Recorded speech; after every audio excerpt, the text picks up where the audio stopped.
And then October hit, and we're like, oh, this is what they're talking about. Yeah. I wish people would see that part of China. I really wish they would. The taste of the Sichuan peppercorns that numb your mouth. So, what is your favorite thing to do here in Beijing? My favorite thing to do. I guess it depends on the time of year. Wintertime in Beijing is kind of dreary at times, I find. But summertime is my favorite time of year, and I think it's summertime when there's a lot to do. Yeah. I really do enjoy going to a place where there are a lot of people, not too crowded, but just where there's activity and things happening, and that's more like toward the middle of the city and more of the historic areas, and just walking around. Like, I've seen these things. I'm not a tourist there, I'm not trying to hit museums up or anything like that. I literally just like walking around the hutongs and just sitting down in a place that looks like a fun place to sit. Sometimes there are these rooftop places. Oh, I love those rooftop places. Yeah. They're so nice. I like walking around Beihai. Beihai. It's a park. Beihai Park. Yeah. I love going to Chaoyang Park. Especially with my son, we found out that was, it's almost like Central Park for Beijing. It feels huge, and it is pretty huge. And it's got a big lake in the middle of it that really winds and stretches. So it has some amusement parks inside. Rides you can ride. There's roller coasters and everything. It's pretty impressive. But then there's quiet areas where you can picnic. People will bring tents out there, just like they're it's a new thing. It's like a camping thing. Yeah, it's like an urban camping trend that people do now. Yeah, you can't stay the night there, but you can at least bring a tent out for the day and just sit inside the tent and read. It was kind of fun. Yeah. And my son likes to go with on the boat. Like, we'll rent like a pontoon boat. You can go boating and We'll get some food at the supermarket across the street, and then we'll go on the pontoon boat because it has a little table, and then just he can drive the boat around, and it takes a while to go all the way around this lake. I mean, there's lots of little sections and passages, and then we'll eat on there and just kind of sit around and feed the ducks and the fish from the boat and stuff. Yeah, that's fun. It's fun. That's one of my favorite places in Beijing, actually. That and seriously, that old historic area that probably every tourist who comes to Beijing will walk through at some point. Oh yeah. Like Nanluoguxiang. Yeah. Nanluoguxiang is not my favorite hutong area, but I'm a big fan of Wudaoying. Wudaoying. Oh yeah, that's where close to the Lama Temple, is it? Yeah. And that's just There's also that new bars and restaurants there now. Yeah, I think. Yeah. And that place has changed a lot in the last few years. It used to be really messed up. Yeah. Because my high school was not too far away from there. Yeah. Yeah. So my high school 20 years ago, it was really I'm not gonna say dirty, but it's not very well organized. Because it's like Lama Temple is a temple, So so there's a lot of it's kind of busy. There's always a lot of people there, a lot of cars there, a lot of bikes there. Back when I was a kid, but now it's like a brand new area. And I've seen a lot of that happen during my time here. Yeah, and it's so cool to go to these areas, and especially if you haven't been there in a while, and oh man, they have really renovated, and that's a new restaurant. This whole street, new restaurant, new bar, new place. The streets are nicer, and there's more space for cars, and things are more organized for pedestrians and stuff. So many kind of positive changes in that regard around the city happen so quickly. I mean, when that happens in the amount of time that you've been here, that I've been here, I can imagine, since you were a kid. Oh yeah, Beijing is a different city. Yeah. It's completely different. So my next question is, okay, so how many of those famous sightseeing places that you've been to? Famous ones like Forbidden City either. Inside Beijing? Inside Beijing. Oh yeah, I think everyone. Wow. I mean, I think so. Forbidden City, the Summer Palace, the old Summer Palace. What am I missing? The Great Wall. The Great Wall, of course. I mean, that's a little outside of but it's still within Beijing, but it's very far out there. Yeah, I've been to 3 of the Great Wall locations, probably the 3 biggest ones. Oh, yeah. Badaling, Sematai. Sematai has a nice little, I think it's like a reconstructed water town outside of there. I've been there. Okay, which one of those places is your favorite? I can tell you my least favorite now that I've been there is Forbidden City. Forbidden City. I don't need to go back again. I mean, you've seen it once, and then I feel okay. I mean, I think you need to see it, I think you should, because it's history. It's like insane history that you can walk in these. I mean, you got to do it. Yeah. But once you're there and you've seen it, like, okay, I don't feel compelled to go back. The Great Wall is always impressive. Like, I don't know if there's ever, even when I'm out near the Great Wall, like I'm not going to the Great Wall, but we're driving past a section of it, like you just can't help but just look out the window and just marvel at how beautiful it is. Yeah. You know, on the mountains as it coasts over, and that region is just, it's just so nice. So I do enjoy going out there, but again, I don't like make big special trips to go to the Great Wall unless I have people visiting me. You know? Yeah. What's your opinion of Chinese food? Oh, fantastic. And I mean, where to start with this? Because China's a big country. Yeah. So like Chinese food is like covers a wide variety of food. Is it the same as the Chinese food in America? It's some of it is. Some of it is. Yeah. Yeah, I would say the Chinese food in America is more like Cantonese food. Yeah. Sweeter, saucier, stir fries. But that is like, I eat almost none of that while I'm here. I mean, there are restaurants and you can get that kind of thing, and I'll order some things that are kind of like that. But like, ultimately, the nice thing about being in Beijing is you can get food from all these different regions and provinces pretty easily. Yeah. There's 20, 30, 50, 100 restaurants for every like type of food there is. I think my favorite Chinese food is Yunnan food. Yunnan food. Oh, yeah. So good. Lots of mushrooms, very earthy, spicy. Yeah, I love mushrooms. Yeah. Spicy. The rice noodles? Rice noodles. Yeah. Mm-hmm. They're famous for their rice noodles. Oh, God. Like, even when my parents came, I took them to a restaurant, Yunnan restaurant, and I left them to go to the bathroom. I left them with the menu. They're kind of picky. When I came back out, I said, so what do you think? Did you find a dish or two you like? And my mom was like, everything in here looks amazing. I was like, I did not expect that, you know? Yeah. And yeah, that might have been the best meal we had. And we had a lot of good meals, but nice. Yeah. And I mean, but I'm a real big fan of spicy food. So Sichuan food is huge, and it just hits me everywhere. And I mean, you know, it's hard, like, when you've lived as long as I have and you've traveled as much as I have to find new things, right? Yeah. There might be things that are new variations on stuff you already know. Yeah. Right? Yeah. But, like, I literally found a new thing. A lot of new things, but, like, especially, like, remarkably new thing that I never had before, which was the taste of the Sichuan peppercorns that numb your mouth. Yeah. They don't burn your mouth. They numb your mouth. They create a numbing feeling in your mouth. Yeah, it's a different kind of spicy, and the numbness it lasts forever. and I even hesitate to call it spicy, really, because it's just numb. It's numb, yeah, and it numbs your tongue, numbs your whole mouth. Yeah. Yeah. It's a weird, awesome, fun sensation that is often paired with spicy peppers. Yeah. So you get a numbness and a spice that together is its own flavor. Yeah. And that is amazing. Yeah. Like, my favorite food for most of my life is Mexican food, but and I still love Mexican food. Also spicy, isn't it? But in a different way. Mexican food. Very different kind of spice. Yeah. Those peppers are different, and the way that with the oil and stuff here with the Sichuan pepper is different, but oh my gosh, I will eat this for the rest of my life forever and love it. And I need to learn how to cook it better. There's some Sichuan food that's a very, very typical Sichuan food. Like mapo tofu. Mapo tofu, yes. It's like it's almost like a spicy tofu stew. Kind of, yeah. With the numbing peppers. Which makes all the difference. Yeah. Yeah. You can make it, like the normal ones, which is not spicy at all. Yeah. But you can make it a Sichuan version of it, which is amazing. It's so good. Yeah. And I like hot pot.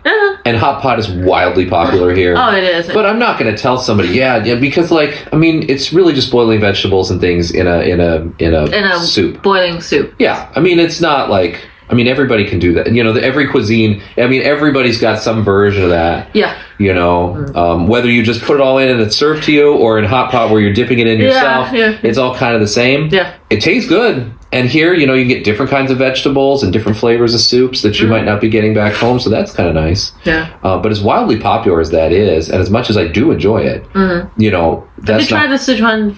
Oh, hell yeah.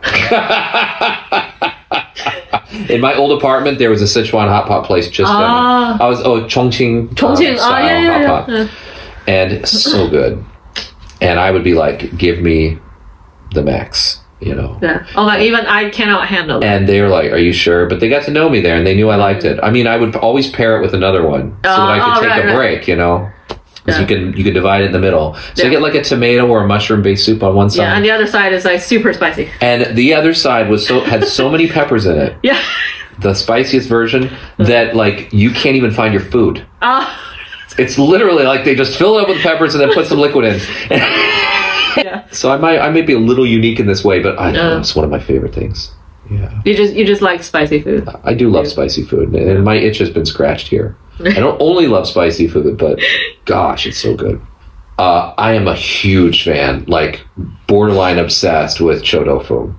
Stinky tofu. Stinky tofu, they call it, and this is a very polarizing thing. And the name explains it. Yeah, you either love it or you hate it. Stinky and a tofu. I liken it to blue cheese. You either love blue cheese or it turns you off. And I call it like, it's almost like the Chinese blue cheese. It's funky and strong and a little musty smelling and whatever. But if you like blue cheese or you like that kind of thing, oh God, it's so good. It's like my drunk food. It's my snack food. It's my, if there's nothing else, I'm not sure what I'm in the mood for. I'm gonna order that. Yeah. That's a kind of, because it used to be like a street food. Yeah, and then you can make it in a restaurant. It's actually pretty easy to make. You can actually just get the stinky tofu, like frozen one. Then you can get a sauce or whatever. I should do that. You can make it. It's pretty easy. Oh, you just fry it and that's it.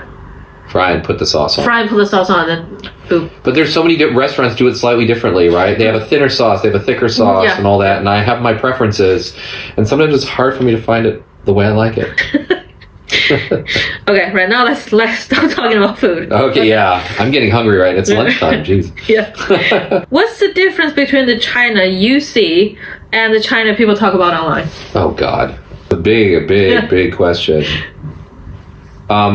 It makes me sad that the only representation of China that I see in the Western media is almost always something negative.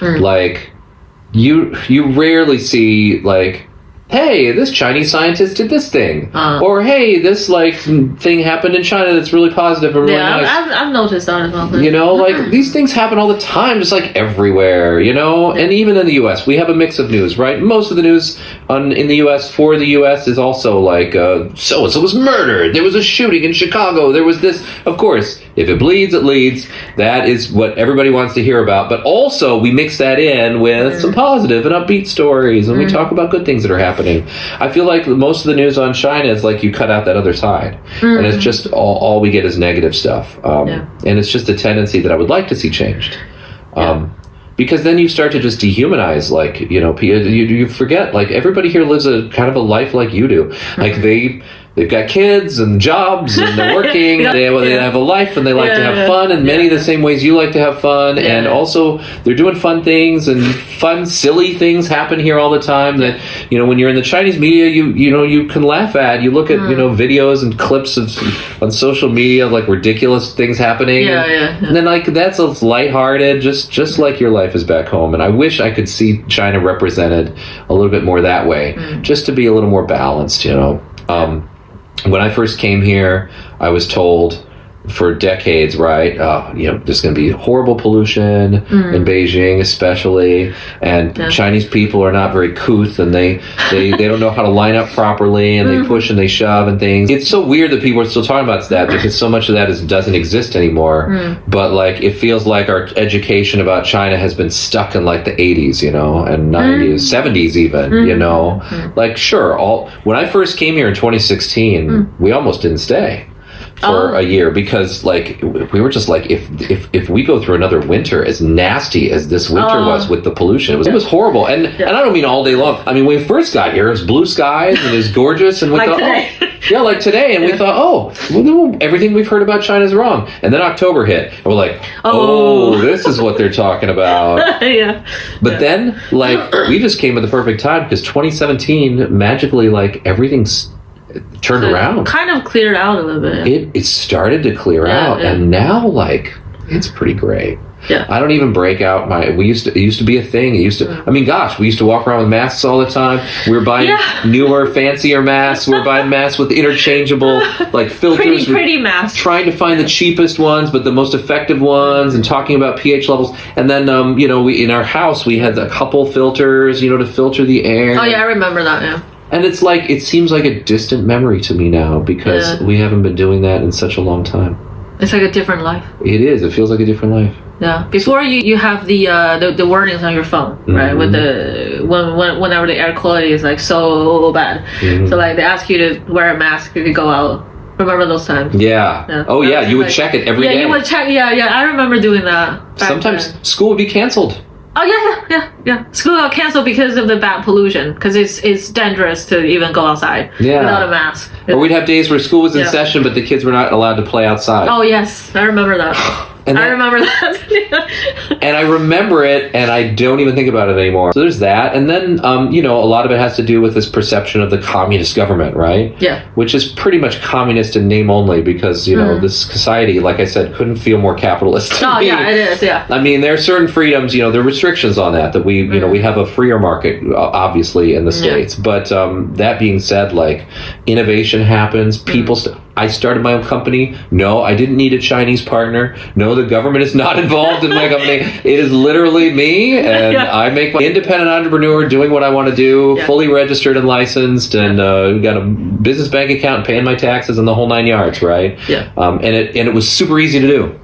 It was to open and do all that stuff. And the people at the bank have been lovely.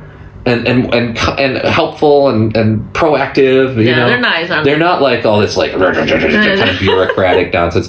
And also, even I have found people at the immigration, and we call it the PSB and PSB, Public Service Bureau. Yeah. Which handles our visa renewals and things like that. And, I thought I would have to be nervous every time I go in there if I didn't dot an I or cross a T properly, or I'm missing a document or something like that. They're just looking for an excuse to kick me out of the country or something.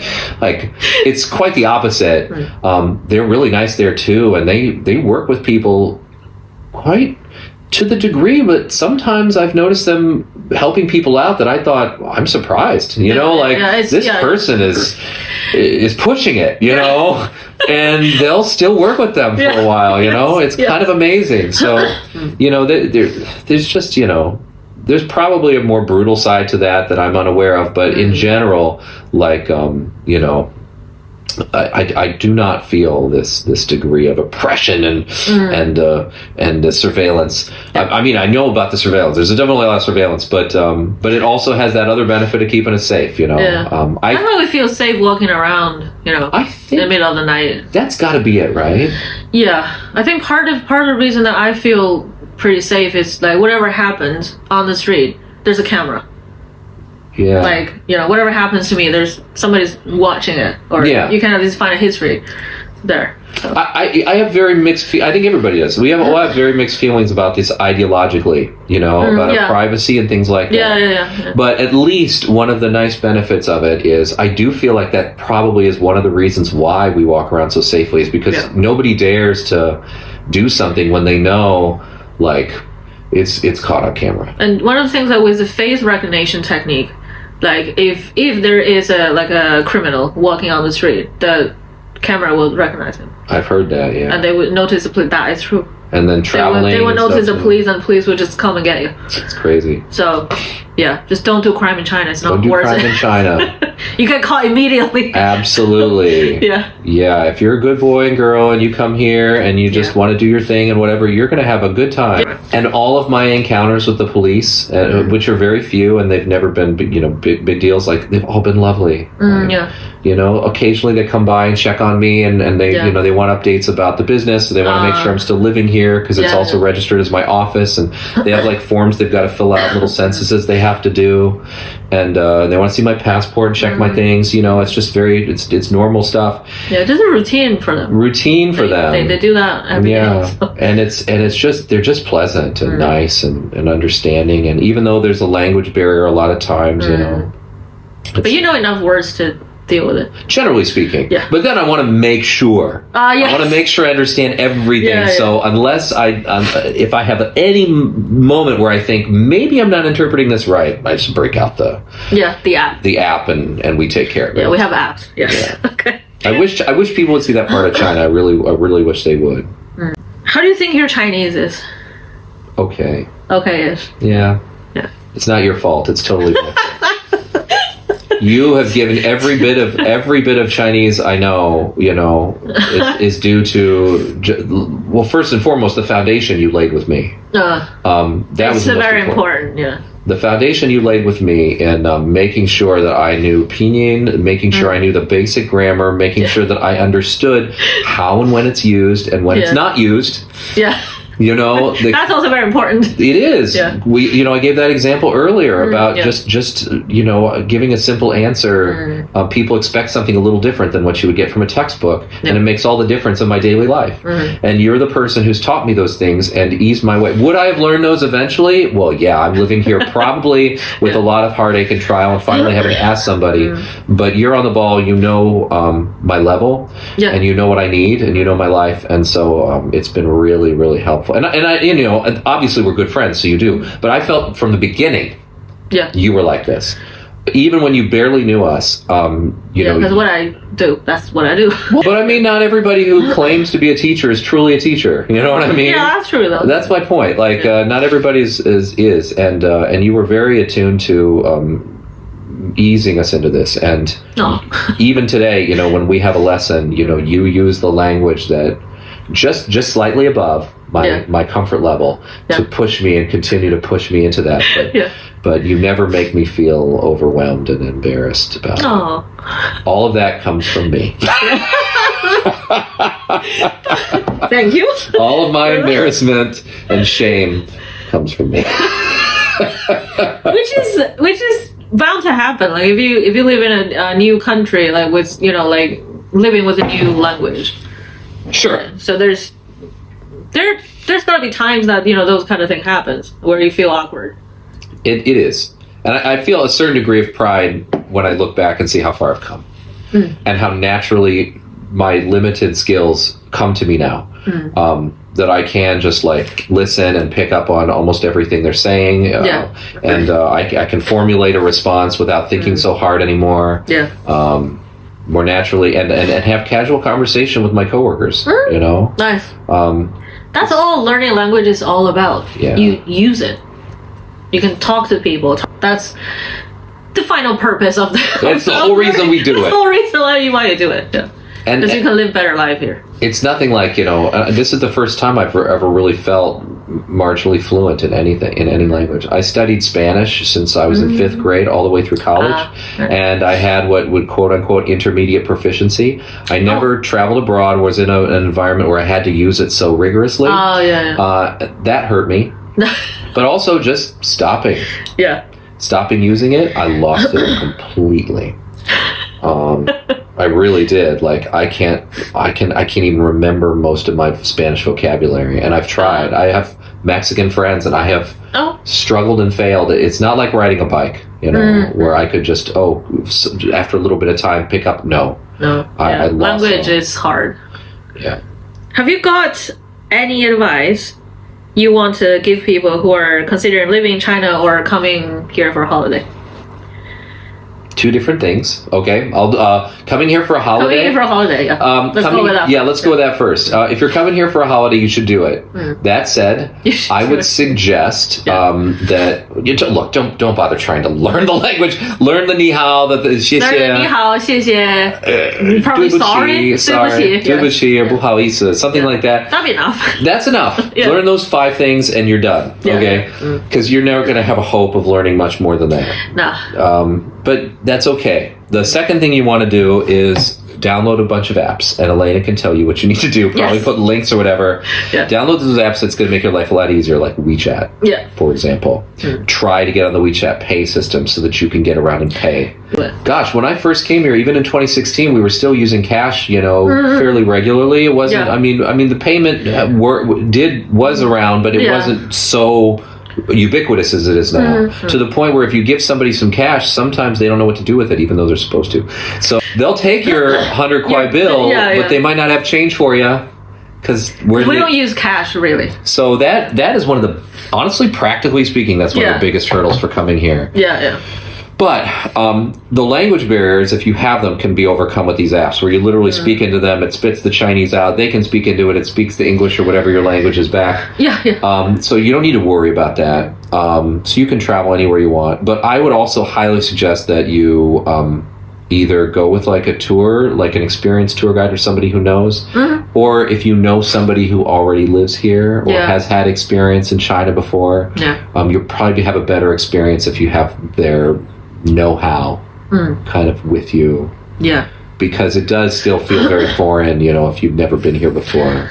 Because it's a completely different world. But that's why you'd want to come. That's why, because it's so exciting and fun. It's so different, and people will be so nice and sweet to you. It's really cool. So that's that on that. And then if you want to come here and live, live or work or just have a life. My biggest advice to you is that, again, almost the same advice in that talk to someone who's living here now and use their advice and run things past them. If you found some offer for some job or you found some agency online or whatever like that, you need to be especially diligent about scamming people out there. I've known way too many people who came here and found themselves in a very uncomfortable situation or felt trapped in a job because it turned out that agency that hired them was not being 100% honest and truthful with them. It seems to happen less now than it used to, but it still happens. Don't get me wrong, it still happens. And so, I've helped friends navigate out of those kind of traps. And I've seen people come in those traps and pull themselves out of them. Again, it's not like you're going to get whisked away and beaten. That's not what I'm talking about. I'm just talking about that job that you showed up is not at all what they said it was going to be, and your pay is not what they said it was going to be. And they told you to give your passport to them so they could hold on to it for some weird reason. And don't do that. Don't ever do that. Don't ever do that in China. No. They're just using that as a way to control you, to like make things difficult. And then they'll tell you all kinds of lies like, if you make trouble, then I'm going to tell the cops. When in reality, the last thing they want to do is call the cops because they're going to get in trouble. So beware of those things. It happens. And those people. It happens. It happens everywhere. But, you are going to know less about China than you know about anything else. And so just talk with somebody here and run everything by them before you sign up for something. I came here with the Disney company. I trusted them. It's it's super registered company. I didn't need to. I had worked for them previously, so I knew they were legit. And there are a lot of legit companies you can work for coming over here and things you can do. The sky's the limit, really. There's a lot of stuff you can do as far as work goes. Just do your due diligence. Be smart. Yeah. That's all the questions. This has been fun. Thank you. It's been really fun to have you. You stirred up old memories for me, and we were talking about things I didn't really consider before, and I've never had such pointed questions like, what do you like about Chinese people? What do you like about Chinese people? What do you hate about